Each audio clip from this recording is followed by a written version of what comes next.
Functional groups are any part of a hydrocarbon that is not carbon or hydrogen. They are called functional groups because they would be the reactive centers of those types of molecules. The carbons and hydrogens are not really going to react, but these other groups, anything that's not carbon and hydrogen, will react. It's also the part of a hydrocarbon that would make part of the molecule, at least, polar instead of nonpolar. So all the different functional groups you will have to identify are on the functional group sheet.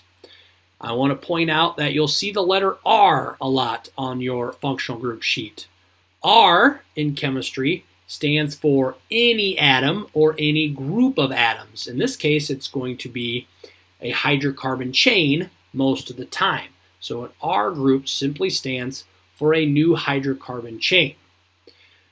I want to warn you when identifying functional groups that you want to look at the big picture first.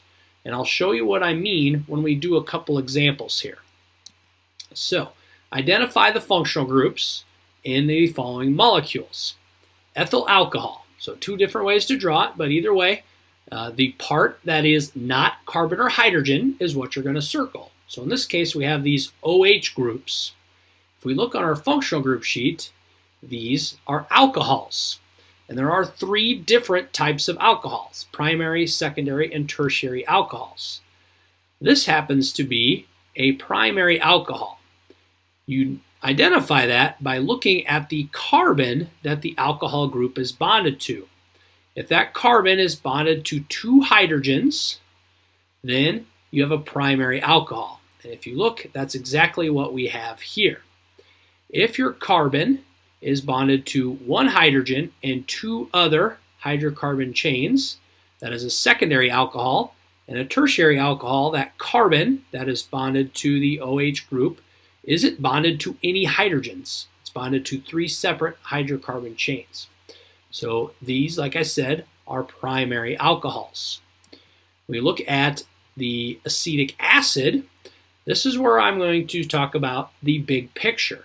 A lot of students will get this wrong by identifying two functional groups in acetic acid. They'll circle the carbon double bonded to the oxygen, and then they'll circle the OH group here, when in reality, this is one larger functional group. The whole group of atoms there, the carbon double bonded to the oxygen, and then single bonded to OH, is one functional group. If you find it on your functional group sheet, you will see it's a carboxylic acid. We have that carbon double bonded to an oxygen, and then single bonded to OH, and then bonded to a hydrocarbon chain. The next example is often confused for a carboxylic acid, but this is not a carboxylic acid. Oxygen and single bonded to another oxygen in between two hydrocarbon chains, that is an ester. Make sure you look carefully at the differences between those two.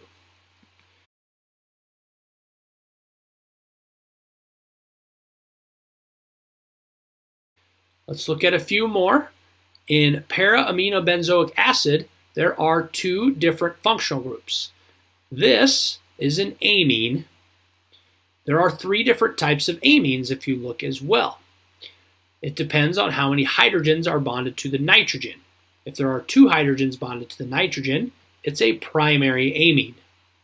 If you look at the other examples of amines, you'll see the differences. The group right here is once again a carboxylic acid. So once again, look at the big picture. A lot of students will see this and think of it as a ketone and an alcohol. You'll never have two functional groups that close together. This is one larger functional group. Always look at the bigger picture. If we look at fumigating now, it has three functional groups.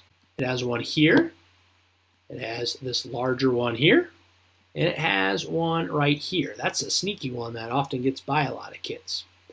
Well, this first one is simply a carbon double bonded to an oxygen. If you look on your functional group sheet, that is a ketone. Right here we have a benzene ring, and attached to that benzene ring is an OH group, an alcohol. That is a special functional group called a phenyl. When you have an oxygen between two hydrocarbon chains, That is an ether. So it's just a matter of identifying the atoms that are not carbon and hydrogen, and then using your functional group sheet to identify the specific functional group. Let's look at vitamin C to finish off here. Vitamin C has several different functional groups. Here is one that tricks a lot of kids. They would circle this normally as 2 different functional groups. But really, this is a carbon right here at the corner of this ring structure, double bonded to an oxygen, and then single bonded to another oxygen inside of a hydrocarbon chain. This is an ester. Right here we have another functional group, just an OH group, so that is a form of an alcohol. We also have an alcohol right here. So we have to look at the different types of alcohols. This one, the carbon, is bonded to only one hydrogen. If we see on our functional group sheet, that example is a secondary alcohol. In this case, the alcohol group, the carbon that is bonded to that alcohol group is bonded to 2 carbons. That is an example of a primary alcohol. These next 2 right here are examples of tertiary alcohols. All right, they are bonded to a carbon, and notice that carbon will not be bonded to any hydrogens. It's got a double bond to a carbon over here and a single bond to a carbon right here.